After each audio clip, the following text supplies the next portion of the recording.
I think what makes Asia Pacific a really unique market in the rest of the world is the cycle in which people have adopted and brands have adopted mobile marketing.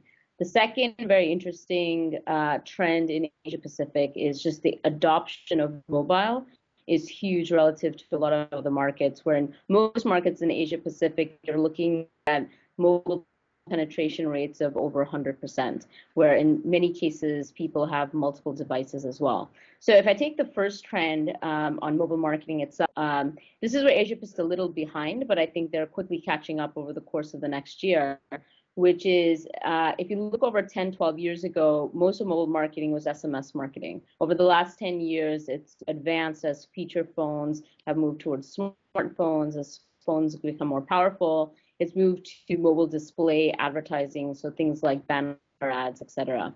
But what you're really seeing in the last year, year and a half is this huge trend towards mobile-rich media advertising, where you have highly interactive experiences within high-end devices, whether it's Android or iOS. And what you're finding in Asia Pacific, we're still in that education cycle. So that's one of the challenges in this market, but whether you're talking to brands or agencies, really understanding the power and interactivity of mobile-rich media is a very new phenomenon right now in Asia Pacific. So, we spend a lot of time on the education piece of it with both brands and agencies. But, it's quite exciting throughout this region because given we have lots of research that shows from a consumption perspective, consumers are clearly on mobile, so that's where brands need to be as well. Now the question is, how do you tap into that? And so that's really the phase we're in right now. I think within Asia Pacific, the countries that are really interesting are, Japan by far is the biggest market for mobile advertising, and that's well known, and they're quite advanced in that region. But I think if you look in the other markets, say in Southeast Asia, I think really interesting markets for brands. Of course, there's countries like Indonesia, just given the population size. Philippines, I think, is an emerging, really interesting market for mobile display because we already know it's a massive market for SMS advertising. So we know that consumers are on their phones all the time, but then it's a question of just converting them and shifting them towards things like mobile display as well. I think China is a highly, highly competitive market, but it's a very interesting market as well in terms of just the landscape. I think some of the more emerging markets for mobile display are countries like India, perhaps Korea, and a few other regions in Southeast Asia. But I'd say that's kind of the landscape for mobile marketing today.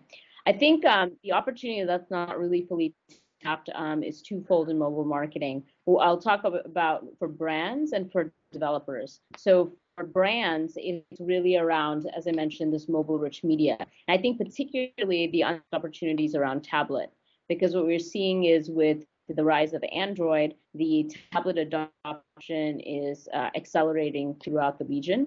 And we have a lot of research that shows that if you look at the variety of consumption habits on smartphone versus tablet, on tablets, it's even wider. It's almost, the behavior patterns are almost like laptops or desktops for people beyond, searching for information and entertainment. People are shopping, they're banking, they're doing a lot of kind of core activities that are important for brands. And also just the data consumption and the amount of time spent on tablets is significantly higher for those that own it. So I think that's a really interesting opportunity, and that kind of leads to this opportunity around mobile-rich media. Because if you think about the canvas to do a creative in mobile marketing, on a smartphone, you can have certain levels of interaction, but on a tablet with a much larger screen, you can kind of take those interactions to the next level. So I would say those are kind of the highlights. And yeah, I'm looking forward to Mobile World Congress.